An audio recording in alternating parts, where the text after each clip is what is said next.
বিশ্ব সংবাদে আপনাকে স্বাগত। শুরুতেই জানাবো হাতে পাওয়া সর্বশেষ আন্তর্জাতিক সংবাদের শিরোনাম, পরে বিস্তারিত। প্রথমে ইসরায়েল, ফিলিস্তিন ও ইরান যুদ্ধ চলছে, জানিয়ে দিব আমাদের হাতে থাকা সর্বশেষ গুরুত্বপূর্ণ আপডেট আন্তর্জাতিক সংবাদ। 4 ইসরায়েলি ও 2 প্রতিষ্ঠানকে নিষেধাজ্ঞা দিল ইউরোপীয় ইউনিয়ন। জানিয়ে দিব যুক্তরাষ্ট্রের সাহায্য না করলে এ বছরই রাশিয়ার কাছে হেরে যেতে পারে ইউক্রেন, বলছে সিআইএ এর প্রধান।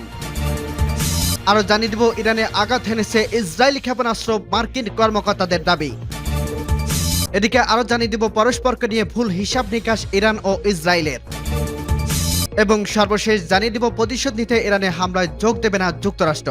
শুনছিলেন সংবাদ শিরোনাম, এরপর বিস্তারিত। তার আগে অনুরোধ থাকবে, ভিডিওটি যদি ভালো লেগে থাকে ভিডিওটিতে একটি লাইক এবং কমেন্ট করে জানিয়ে দিন ভিডিও সম্পর্কে আপনার মূল্যবান মতামত, এবং আরো কমেন্ট করে জানিয়ে দিন ভিডিওটি আপনি কোথা থেকে দেখছেন এবং শুনছেন।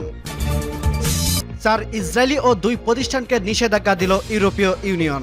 4 জন ইসরায়েলি ও 2 প্রতিষ্ঠানকে নিষেধাজ্ঞা দিয়েছে ইউরোপীয় ইউনিয়ন। পশ্চিম তীরে এবং পূর্ব জেরুজালেমে ফিলিস্তিনিদের বিরুদ্ধে সহিংসতার অভিযোগ এই 4 জন চরমপন্থী ও 2 প্রতিষ্ঠানকে নিষেধাজ্ঞা দিল তারা। শুক্রবার 19 এপ্রিল এই সিদ্ধান্তের কথা জানায় ব্রাসেলস।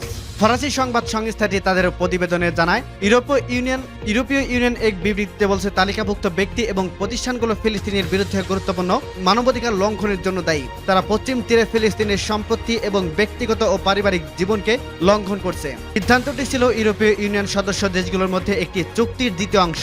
পশ্চিম তীরে সহিংস বসতি স্থাপনকারীদের টার্গেট করে মার্কিন যুক্তরাষ্ট্র এবং ব্রিটেনের একই ধরনের পদক্ষেপের পরে ইউরোপীয় ইউনিয়ন এমন সিদ্ধান্ত নিল। প্রতিবেদনে বলা হয় ইউরোপীয় ইউনিয়ন ফিলিস্তিনের উপর আক্রমণের জন্য 2টি ডানপন্থী ইহুদিবাদী প্রতিষ্ঠান লেহাবা এবং হিপটল ইউথকে নিষেধাজ্ঞার তালিকায় রেখেছে। এসব প্রতিষ্ঠানের সম্পদ জব্দ এবং ভিসা নিষিদ্ধ করা হয়েছে। এদের মধ্যে হিলটপ ইউথ প্রধান ছাড়া আরো 3 জন বসতি স্থাপনকারী অন্তর্ভুক্ত আছে।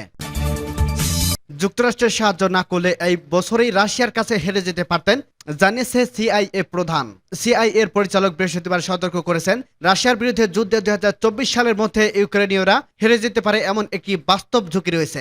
যুক্তরাষ্ট্রের ডালাসের জর্জ ডব্লিউ বুশ প্রেসিডেন্সিয়াল সেন্টারে বক্তব্য রাখতে গিয়ে উইলিয়াম বার্নাস বলেন, ইউক্রেনের গোলাবারুদ ফুরিয়ে যাচ্ছে এবং তাদের সাহায্য করার জন্য আমাদের সময় ফুরিয়ে যাচ্ছে।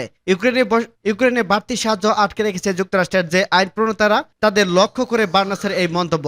সিআইএ এর পরিচালক আরো বলেন, আমার মনে হয় যুক্তরাষ্ট্রের কংগ্রেস থেকে অতিরিক্ত সাহায্য নিতে ইউক্রেনে 2024 সালে যুদ্ধক্ষেত্রে টিকে থাকতে পারে এবং ক্রাইমিয়া এবং কৃষ্ণ সাগর রণতরীর ওপর হামলা অব্যাহত রাখতে পারে। বার্নস বলেন, সাহায্য ছাড়া দৃশ্যটা অনেক বেশি ভয়াবহ। এদিকে ইউক্রেনের প্রেসিডেন্ট ভ্লাদিমির জেলেনস্কি তার সাধ্যকালীন ভাষণে বৃহস্পতিবার বলেন, চলতি মাসে 10টি বহুদানা কামান তৈরির কাজে ব্যস্ত সামরিক বাহিনী। প্রেসিডেন্ট বলেন, দেশের প্রতিরক্ষা সরঞ্জাম উৎপাদনের ক্ষেত্রে এটা ভালো ফল। প্রেসিডেন্ট আরো বলেন, সামরিক বাহিনীর সাথে আলোচনার বিষয় ছিল ইউক্রেনের সীমান্তবর্তী জনগোষ্ঠীর তথ্যক্ষেত্র, ইউক্রেনের টেলিভিশন সিগন্যাল লাভ ও রুশ অপপ্রচারবোধ। তিনি বলেন, ইউক্রেন ও তার সহযোগীরা রাশিয়ার কোন রকম প্রভাবের পাল্টা জবাব দিতে ও প্রযুক্তিগত সমস্যা মোকাবেলা করতে পারে মিলিতভাবে কাজ করবে। রাশিয়ার ড্রোন ও ক্ষেপণাস্ত্র হামলা রুখতে ইউক্রেনের কর্মকর্তারা বরাতের তাদের মিত্র দেশগুলোর কাছে বাড়তি সামরিক সাহায্য, বিশেষ করে বিমান প্রতিরক্ষা দেওয়ার জন্য আবেদন করছেন।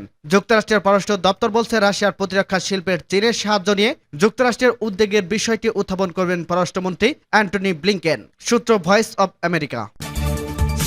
ইরানে আঘাত হেনেছে ইসরায়েলি ক্ষেপণাস্ত্র, মার্কিন কর্মকর্তাদের দাবি। ইরানের ভূখণ্ডে একটি ইসরায়েলি ক্ষেপণাস্ত্র আঘাত হেনেছে বলে দাবি করছে 2 মার্কিন কর্মকর্তা। তেহরান ইসরায়েলি ক্ষেপণাস্ত্র হামলার কথা স্বীকার না করলেও গতকাল শুক্রবার ইরানের রাষ্ট্রীয় গণমাধ্যম বলা হয় মধ্যাঞ্চলের প্রদেশে ইস্পাহানে বিস্ফোরণের ঘটনা ঘটছে। অন্যদিকে ইসরায়েলের নিজেরা এই ব্যাপারে আনুষ্ঠানিকভাবে কোনো মন্তব্য করেনি। তবে যুক্তরাষ্ট্র উন্নত শিল্পোন্নত দেশের জোট G7 এর সদস্য ইটালির পররাষ্ট্রমন্ত্রী পরোক্ষভাবে এই হামলার বিষয়টি নিশ্চিত করেছেন। এ অবস্থায় ইসরায়েলের প্রধান মিত্র যুক্তরাষ্ট্র সহ আঞ্চলিক এ বিশ্ব শক্তিগুলো উত্তেজনা প্রশমনের আহ্বান জানিয়েছে। ইরানের গত 13 এপ্রিল হামলার পর থেকে ইসরায়েলে বলে আসছিল তারা সময় মতো এর জবাব দেবে। বার্তা সংস্থা রয়টার্স লিখেছে, ঘটনাটি নিয়ে উভয় পক্ষের রকটানা থেকে বিশেষজ্ঞদের কেউ ধারণা করছেন উত্তেজনা না বাড়ানোর জন্য চারদিক থেকে যে তাগিদ আসছে তাতে কিছুটা কাজ হয়েছে। বিবিসির খবরে বলা হয়, ইরানের একজন জ্যেষ্ঠ কর্মকর্তা বলেন, তাদের কোনো শোধ নেওয়ার ইচ্ছে নেই। বিবিসি জানায়, স্থানীয় সময় শুক্রবার ভোর তেহরান থেকে 350 কিলোমিটার দূরে অবস্থিত ইস্পাহানের উত্তর পশ্চিম অঞ্চলে একটি বিস্ফোরণের শব্দ হওয়ার খবর দিয়েছে ইরানের আধা সরকারি সংবাদ সংস্থা ফার্স। ইস্পাহানে একটি বড় বিমান ঘাঁটি, একটি বড় ক্ষেপণাস্ত্র উৎপাদন কারখানা এবং বেশ কয়েকটি পারমাণবিক স্থাপনা রয়েছে। বিবিসি ফরাসি বিভাগের হাতে আসা একটি ভিডিও ফুটেজে ইস্পাহানের রাতে আকাশের কমলা রঙের আলোর ঝলকানি দেখা যায়। ওই আলো দেখতে বিমান বিধ্বংসী গোলা বিস্ফোরণের মতো ছিল। ইরানের মাটিতে ক্ষেপণাস্ত্র হামলার বিষয়টি সরাসরি অস্বীকার করছে দেশটির national centre for cyber space. সামাজিক যোগাযোগ মাধ্যম এক্সের সংস্থাটির মুখপাত্র হুসাইন দালিরিয়ান মন্তব্য করেন, ইস্পাহান বা দেশের অন্য কোনো স্থানে সীমান্তের বাইরে থেকে কোনো হামলা করা হয়নি। তবে হুসাইন দালিরিয়ান এতে লিখেছেন, ইসরায়েল কোয়াডপ্রক্টর পাঠানোর ব্যর্থ চেষ্টা চালিয়েছিল এবং সেটি গুলি করে ভূপাতিত করা হয়েছে। ইরানের কয়েকটি দেশের আকাশ প্রতিরক্ষা ব্যবস্থা সক্রিয় করা হয়েছে বলে রাষ্ট্রীয় বার্তা সংস্থা IRN এর খবরে বলা হয়েছে। রাষ্ট্রীয় সম্প্রচার মাধ্যম IRIB নির্ভরযোগ্য সূত্রের বরাত দিয়ে বলেছে, কয়েকটি মিনি ড্রোন প্রতিহত করতে আকাশ প্রতিরক্ষা ব্যবস্থা সক্রিয় করা হয়েছিল। পরস্পরকে নিয়ে ভুল হিসাব নিকাশ ইরান ও ইসরায়েলের। যুক্তরাষ্ট্রের প্রেসিডেন্ট জো বাইডেন এবং অন্যান্য পশ্চিমা নেতারা যতটা ভেবেছিলেন ইরানের ইসরায়েলের হামলা ততটা ভয়ঙ্কর হয়নি। গত 1 এপ্রিল দামেস্কে ইসরায়েলের হামলায় ইরানের এক জ্যেষ্ঠ জেনারেল নিহত হওয়ার পর থেকে ঘটনা প্রবাহ যেভাবে বিপজ্জনক দিকে মোড় নিয়েছিল, সেই প্রেক্ষাপটে পশ্চিমা নেতারা ইসরায়েলের প্রতি আহ্বান জানিয়েছিলেন। তাতে তারা একটি সীমারেখা টানে। হামাস ইসরায়েলে আক্রমণ করার 6 মাসের বেশি সময় অতিক্রম হলেও এখনও গাজায় যুদ্ধ চলছে এবং সেই যুদ্ধ লেবানন ও ইসরায়েলের দুই পাশের সীমান্ত ছড়িয়েছে। আশঙ্কার বিষয় হচ্ছে মধ্যপ্রাচ্য এখন সর্বাত্মক যুদ্ধের মুখে আছে এবং সেটি আঞ্চলিক ও বিশ্বের জন্য বিপজ্জনক হয়ে উঠতে পারে। ইস্পাহান যে ঘটনা ঘটছে সেটিকে ইরান খাটো করে দেখানোর চেষ্টা করছে। প্রথমে বলা হয়েছিল কোনো হামলা হয়নি। পরবর্তী ইরানের রাষ্ট্রীয় টেলিভিশন এক বিশ্লেষক বলছে, অনুপ্রবেশকারীদের উৎক্ষেপণের করা ড্রোন ভূপাতিত করা হয়েছে। এছাড়া ইরানের বিভিন্ন গণমাধ্যম কৌতুক করে ড্রোনের ছোট আকারের ছবির প্রকাশ পোস্ট করছে। গত শনিবার ইরান যে হামলা চালিয়েছে সেটির জবাব দিয়েছে ইসরায়েল। দুই দেশের মধ্যে বহু বছরের শত্রুতা থাকলেও এই প্রথমবারের মতো ইসলামিক রিপাবলিকান ইরান ইসরায়েলের মাটিতে আঘাত এনেছে। সে হামলার সময় ইরান 3 শতাধিক ড্রোন ও ক্ষেপণাস্ত্র ছুড়ছে। প্রায় সবগুলোই ধ্বংস করেছে ইসরায়েলি সামরিক বাহিনী। তাদের সহায়তা করেছিল যুক্তরাষ্ট্র, ব্রিটেন ও জর্ডান। সে হামলার মাধ্যমে ইরান তাদের অবস্থান পরিষ্কার করে তুলে ধরেছে। হামলার বেশ আগে থেকেই তারা ইসরায়েল ও তাদের মিত্রদের প্রস্তুতি নেওয়ার সুযোগ দিয়েছে। এরপর বেশ দ্রুততার সঙ্গে জাতিসংঘের ইরান এক বিবৃতিতে বলছে, তাদের পাল্টা জবাব দেওয়ার বিষয়টি শেষ হয়েছে। মার্কিন প্রেসিডেন্ট জো বাইডেন ইসরায়েলকে আহ্বান জানিয়েছে তারা যাতে বিষয়টি তাদের বিজয় হিসেবে ধরে নেয়। কিন্তু ইসরায়েল যে ধরেছিল তারা পাল্টা আক্রমণ করবে।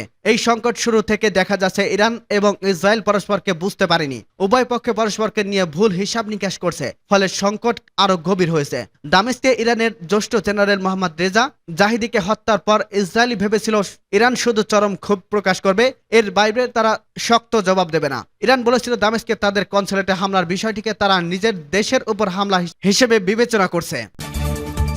প্রতিশোধ নিতে ইরানে হামলার যোগ দেবে না যুক্তরাষ্ট্র।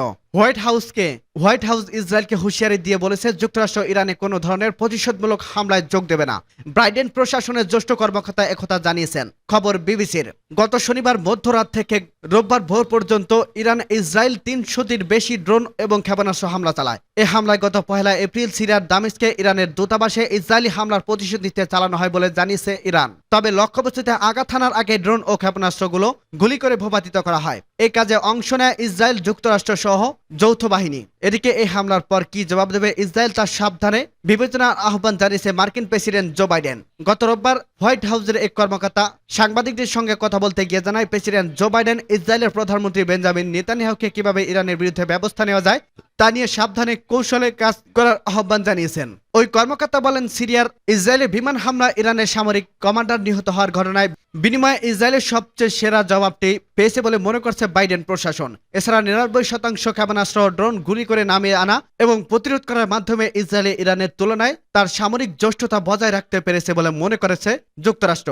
ইরানের হামলার পরপরই ইসরায়েলের প্রধানমন্ত্রী বেঞ্জামিন নেতানিয়াহুর সঙ্গে কথা বলে প্রেসিডেন্ট জো বাইডেন। টেলিফোনে আলোচনা দুই নেতা কিভাবে সবকিছু স্ল্যাট করা যায় এবং একটির পর আরেকটি বিষয় নিয়ে এগোনো যায় তা নিয়ে কথা বলেন। তবে হোয়াইট হাউসের কর্মকর্তা ইসরায়েলের পক্ষে উল্লেখযোগ্যভাবে যুক্তরাষ্ট্রের সাড়া দেওয়ার বিষয়ে কোনো কিছুই জানাতে অস্বীকার প্রকাশ করে শুধু এটাই বলেন যে বিষয়টি হিসাব ইসরায়েলকে করতে হবে। তবে টেলিভিশনের প্রচারিত বিভিন্ন অনুষ্ঠানে যুক্তরাষ্ট্রের জাতীয় নিরাপত্তা বিষয়ক মুখপাত্র জন কির্বি বারবার এই কথা বলেন যে তার দেশ যে আরো বড় আকারের সংঘাতে জড়িয়ে পড়বে কিনা এই বিষয়টি এখনো পরিষ্কার। জন কির্বি এবং হোয়াইট হাউসের কর্মকর্তা বলেছেন, যুক্তরাষ্ট্র ইসরায়েলকে রক্ষায় কাজ করা যাবে, তবে এক্ষেত্রে ইসরায়েলের সঙ্গে কোনো জবাব দিতে তারা দেশটির সঙ্গে যোগ দেবে না।